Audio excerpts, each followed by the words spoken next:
Start करें। Dear students, आज हम फिर हाजिर हैं एक नई वीडियो के साथ।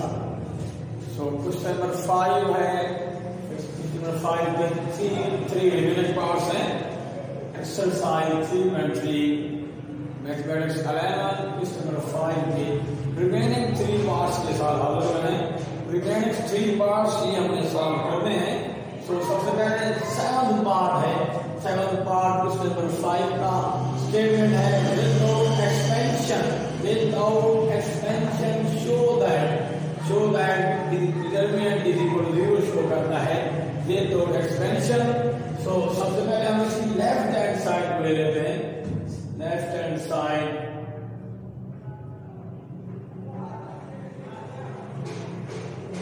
और इसको बगैर इसमें प्रूव करेंगे is equal to 0।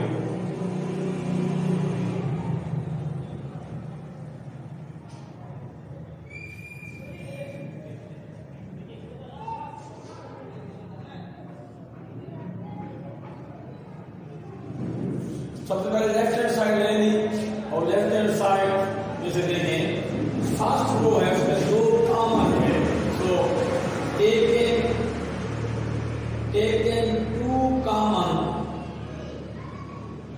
from first row R1। R1 से हम 2 कॉमन ले रहे हैं तो ये 2 बार कॉमन आ गया। अब यहाँ 2A 2B 2C R1 में 2 मौजूद था, डिवाइड कर देंगे 2 नहीं बचेगा। 2A है ये हो गया, ये B ये C। बाकी 2 रोज वैसे लिखें A plus B 2B B plus C A plus C B plus C 2C। अब हमने टेकन 2 कॉमन फ्रॉम R1 से 2 कॉमन लिया तो ये सूत्र हाल बन गई। अब हमने एक और काम करना है जिसे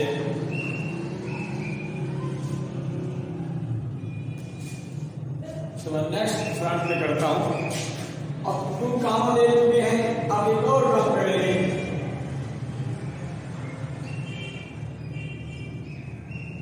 जो यहां पर लिख रहा हूं ये आपके पास R1 है, ये R2 ये R3।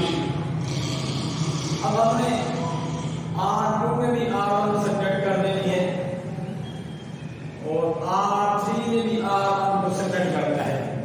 R2 माइनस R1 करेंगे और R3 माइनस R1 ये काम करते हैं। मैंने काम यहाँ पे लिख दिया और इधर ऊपर है R1 को R2 और R3 दोनों में सब्ट्रैक्ट करना है। R2 माइनस R1 में R2 में R1 को सब्ट्रैक्ट करें और इस तरह R3 में R1 करना है।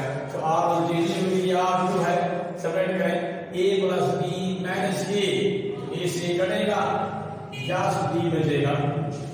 यहाँ बचेगा 2B माइनस B, ये भी 1B बचेगा। इसका B plus C minus C cut जाएगा, जस्ट B बचेगा। तो ये आपका R2 माइनस R1 पहला काम हो गया। अब इस तरह में R3 माइनस R1 करना है। R3 में से R1 को माइनस करेंगे, ये R3 है ये R1 है। तो कहें A plus C minus A से कटेगा, C बच जाएगा। B plus C minus B cut जाएगा, यहाँ से C बचेगा। इस तरह 2C माइनस C यहाँ भी देखें C बच जाएगा आपके पास। तो जब आपने ये काम कर दिया तो ये आपके पास सुविधा बन गई। अब गौर से देखिए सेकंड रो में B कॉमन है और थर्ड रो में C कॉमन है, इसे कॉमन ले लेते हैं। तो देखिए टेकिंग यहाँ से 2 कॉमन लिया था, 2 बाहर मौजूद है। देखिए ये वाला 2 taking B common from second row and C common from third row R3। तो हमने पहले 2 कॉमन था, B भी कॉमन ले लिया, C भी कॉमन ले लिया। B कॉमन लिया सेकंड रो से, फर्स्ट रो लेंगे A B C और B कॉमन लिया और B मल्टीप्लाई हो रहा है, यहाँ पे B डिवाइड हो जाएगा, निशान 1 मिलेगा। और C कॉमन लिया थर्ड रो से, C बार कॉमन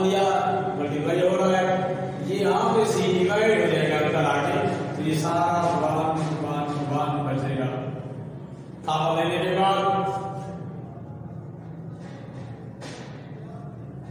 ये देखिए यहाँ पे जब कामा ले लिया आपने ये शब्द लंबी, अब यहाँ पे देखिए R2 और R3 आइडेंटिकल है, एक जैसी है। अब यहाँ पे देखिए R2 1 1 1, R3 भी 1 1 है, R2 और R3 आइडेंटिकल है, सेम है। सो डिटरमिनेंट की वैल्यू इसकी 0 हो जाएगी, 2bc into 0, इस सारा 0 हो जाएगा, 0 ही राइट हैंड साइड है। प्रूफ भी 0 के बराबर करना था तो हमने प्रूफ कर दिया, लेफ्ट हैंड साइड के साथ दिया, प्रॉपर्टी यूज की, एक्सपैंड नहीं किया, आंसर इज इक्वल 0 हो गया जो कि राइट हैंड साइड है। एंड पहला पार्ट हम इसका सॉरी दूसरा सेवंथ पार्ट प्रूव कर चुके हैं। इसके बाद हम 8th पार्ट को दबाते हैं, 8th पार्ट साथ मिलेंगे। इसके बाद फिर हम 9th पार्ट जो है दूसरा 5 का लास्ट पार्ट रहेगा उसके साथ करेंगे। सो तब तक मैं इसे रेस कर देता हूँ, साफ कर देता हूँ। ये देखिए यहाँ पे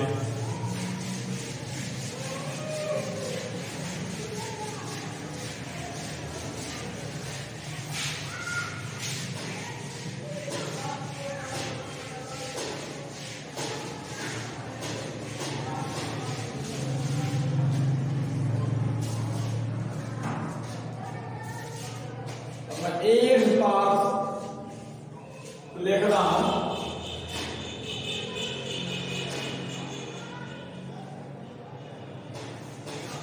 method expansion show that statement वही है, डिटरमिनेंट है 7 2 6 6 3 2 -3 5 1 is equal to sum of 2 determinants है। यहाँ पे फर्स्ट 2 का सेम है,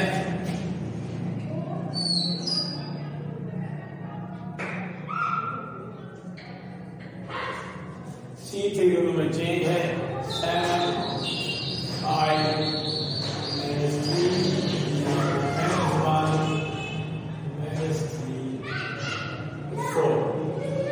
तो ये क्वेश्चन नंबर 5 में 8th पार्ट है, जो एक्सपेंशन शो करता है कि डिटरमिनेंट लेफ्ट हैंड साइड वाला is equal to sum of 2 determinants है, ये प्रूव करना है। सो लेफ्ट हैंड साइड लेते हैं ऐसी,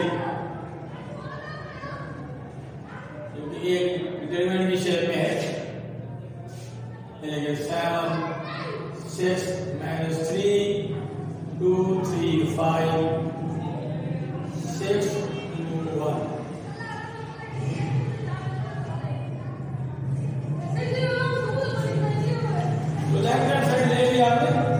अब हम इसको थर्ड कॉलम में उसको लिखेंगे, उसको सम ऑफ 2 टर्म की शेप में लिखना है। अब मालूम है 6 है, 7 + -1 6 ही होता है, 2 है इसका 5 + -3 और 1 था मालूम है आपको -3 + 4 है। ये आप समझ में कहां से लिखा हमने कि इन दोनों को लेके 7 ऐड करें 6 रहेगा, 5 + -3 दोनों को साथ लेगा 2 है, -3 + 4 ये इन दोनों को ऐड कर दिया है। तो ये इक्वल यही थे 6 2 1 था, 6 क्या है 7 + -1 2 5 + -3 और 1 -3 + 4 होता है, मालूम है आपको। तो ये देख लिया आपने, इस शेप में आ गया। अब यहाँ पे लेकिन sense third column C3 consists 2 terms, consists sum of 2 terms,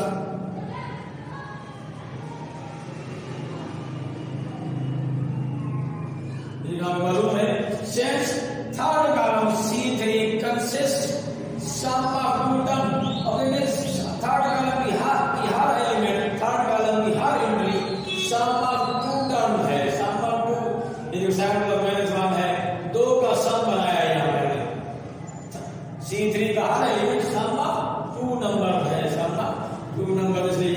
since C3 consists sum of two terms, so above determinant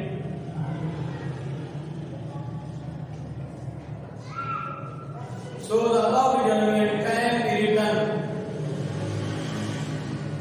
be written as sum of two determinants.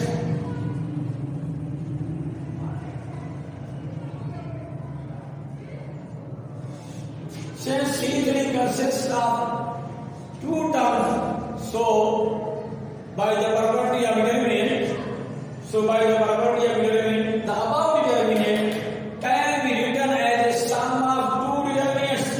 ये जो मैंने लिखी है ये प्रॉपर्टी ऑफ डिटरमिनेंट, अगर डिटरमिनेंट के अंदर कोई कॉलम है सम ऑफ टू टर्म्स पर मुश्तमिल हो तो उस डिटरमिनेंट से हम उसको देख सकते हैं as a sum of two determinants. ये प्रॉपर्टी है जो मैंने कोड कर दी कि याद रखें, अगर ऐसे हम इसे यूज करेंगे तो यहां से हम देख सकते हैं इसको as a sum of two determinant की शेप में ये याद रखना है आपने। अब यहाँ पे ये दो कॉलम वैसे हैं कि ये लिखने हैं 7 6 -3 या भी सेम है 7 6 -3 2 3 5 2 3 5 या देख रहे हैं सेम, ये दोनों सेम है 2 3 5 ये 2 3 5 देख लिया। अब यहाँ पे C3 था इनको देखना है, C3 जो सम ऑफ टू टर्म था इसे हम लिख सकते हैं इस डिटरमिनेंट को as sum of two determinants. क्या है जो पहला एलिमेंट है पहले लिख रहे हैं 7 5 3 फर्स्ट डिटरमिनेंट में आएंगे, सेकंड एलिमेंट है उनको लिखना है आपने सेकंड डिटरमिनेंट के अंदर। ये फर्स्ट कॉलम और सेकंड कॉलम ये दोनों के सेम रहेंगे, इनको अनचेंज रखना है, इनको चेंज नहीं करना, यहाँ भी ये चेंज करना है। अब फर्स्ट में जाएंगे पहले क्या है 7 है, जाएंगे 7, सेकंड रो में पहले 5 है, थर्ड रो में पहले था। अब यहाँ पे देखें जो सेकंड वाले हैं वो सेकंड डिटरमिनेंट के तरीके हैं, यहाँ लिखने उसी थर्ड कॉलम की जगह पर है जो पहले से ये जो माइनस है 7 के साथ 7 यहाँ पे आएगा, -1 यहाँ पे आया, 5 यहाँ पे आ चुका है, प्लस -3 था -3 यहाँ पे लिखें और -3 + 4 था -3 यहाँ पे लिखना है, 4 को यहाँ पे लिखना है सेकंड डिटरमिनेंट के अंदर।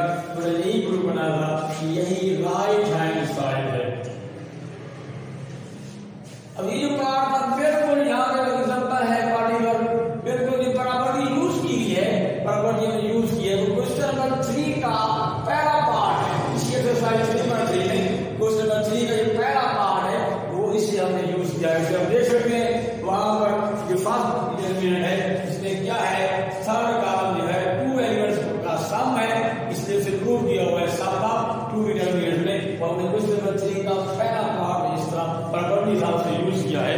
तो इसके बाद हम करते हैं 9th पार्ट को, तब तक हम ये 8th पार्ट रेस कर देते हैं, 8th पार्ट रेस करके हम 9th पार्ट को सॉल्व करते हैं।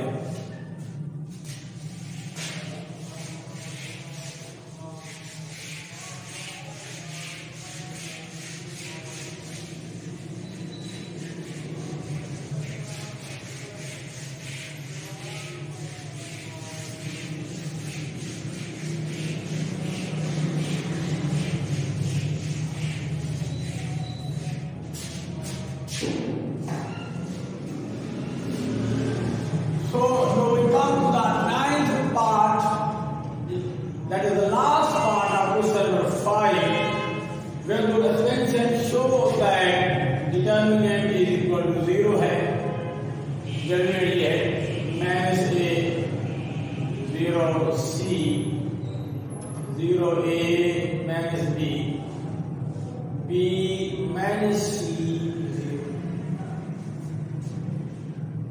अब इसकी सबसे पहले जैसे पहले साथ में वैसे साथ करेंगे, सबसे पहले हम इसकी लेफ्ट हैंड साइड को ले लेते हैं।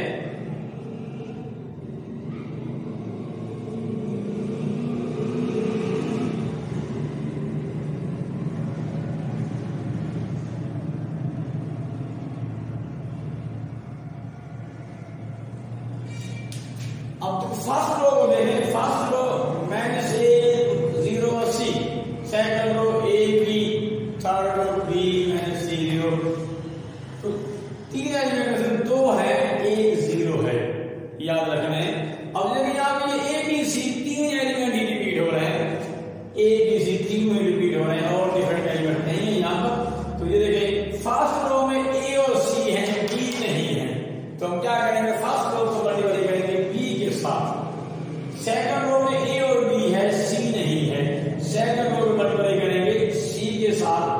इसलिए बी और सी है, थर्ड रो में ए नहीं था, इसे जो नहीं है उससे मल्टीप्लाई करना है, थर्ड रो को मल्टीप्लाई करेंगे ए के साथ। ये देखो ए और सी था, बी नहीं था, बी से मल्टीप्लाई करेंगे फर्स्ट रो को, सेकंड रो को मल्टीप्लाई करना है, ए और बी है, सी से, सी नहीं था, सी के साथ, और यहाँ थर्ड रो में बी और सी है, ए नहीं है, ए से मल्टीप्लाई करेंगे। याद रखें ए की सी में दो है, एक नहीं है, जो नहीं है उससे मल्टीप्लाई करना है। याद रखें यहाँ पे लिखेंगे multiply R1 by B, R2 by C and R3 by A.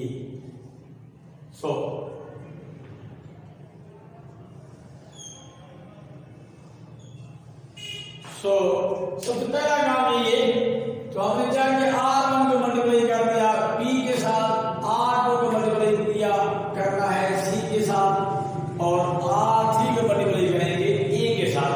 अब मल्टीप्लाई कर रहे हैं, अंदर जाके मल्टीप्लाई करेंगे, यहां पर आके डिवाइड करना है, तो 1 और A की C, B A डिवाइड हो रहा है, B डिवाइड हो रहा है, C डिवाइड हो रहा है, अंदर मल्टीप्लाई करेंगे, बाहर डिवाइड करेंगे। तो यहां पहले R1 को मल्टीप्लाई करें B से, तो माइनस A था, माइनस A क्यों हो जाएगा, 0 हुआ, ये B प्लस C हो जाएगा।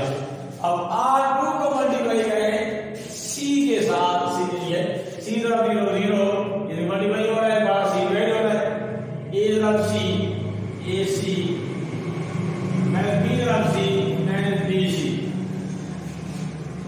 अब लास्ट काम में R3 को मल्टीप्लाई करते हैं A के साथ, मल्टीप्लाई R3 by A, बाहर A डिवाइड हो रहा है, अब यहाँ पे A से मल्टीप्लाई करें, यह आएगा A तरफ B, AB माइनस B तरफ C, ये 0 हो जाएगा। ये देखा आपके पास यहाँ पे तक आ गया। तो सबसे पहला काम क्या था, R1 को मल्टीप्लाई करें, multiply R1 by B, multiply R2 by C, multiply R3 by A, अंदर मल्टीप्लाई कर दिया, बाहर डिवाइड कर दिया, बाहर ABC को डिवाइड का है।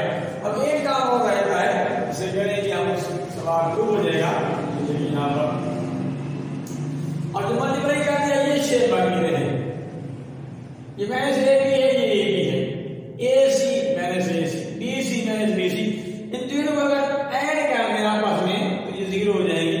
वही काम हम करने लगे हैं, तो हमने क्या करना है, तो adding R2 and R3 and R1, adding R2 and R3 and R1, ऊपर का शायद नजर ना आए आपको, मैं रेज कर देता हूं, adding R2 and R3 and R1, it means R2 और R3 को ऐड करके R1 में ऐड करें। तो ये काम करते हैं, ऐड करते हैं, तो एक हम करते हैं, ये हो जाएगा R1 plus R2 plus R3, R2 plus R3 पहले ऐड करें, इनको ऐड करके फिर R1 में ऐड करें। इसका मतलब ये, अभी देखो हम यहाँ ऐड कर रहे हैं,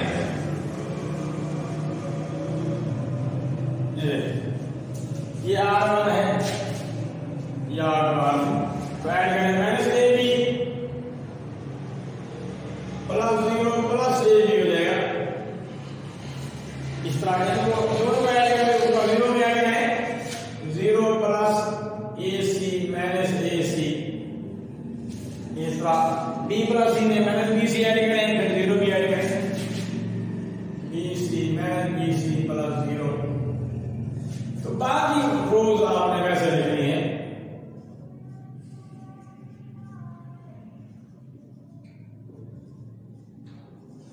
बाकी रोज आपने वैसे लिखनी।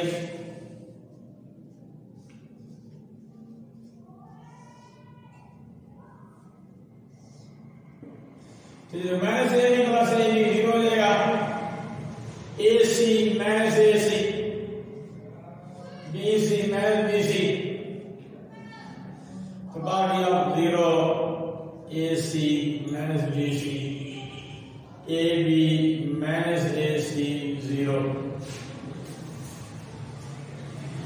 तो जब ऐड कर दिया तो ये 6 आ गई। अब और से लेके जो फर्स्ट रो है उसका हर एलिमेंट 0 है। Every element of first row is the 0, so determinant is equal to 0 because R1 is the 0, R1 is the 0 row। If in the determinant one row is the 0, so by Pythagoras convention we say that the value of determinant is equal to 0। अब इस determinant की value 0 हो जाएगी because first row is the 0 row। अगर कोई रो 0 हो, determinant की value 0 होती है। ये प्रॉपर्टी ऑफ determinant है जो आपने पीछे पढ़ी है उसे यूज किया है। इस तरह अगर कोई रो 0 है, कोई कॉलम 0 है, determinant 0 होगा। एक और प्रॉपर्टी 0 की है, अगर किसी दो रोज एक जैसी हैं, किसी दो कॉलम्स एक जैसे हैं, आइडेंटिकल हैं, तब भी determinant की वैल्यू इज इक्वल टू 0 होगी। तो इसे 0 से मल्टीप्लाई किया, सारा 0 हो जाएगा, 0 ही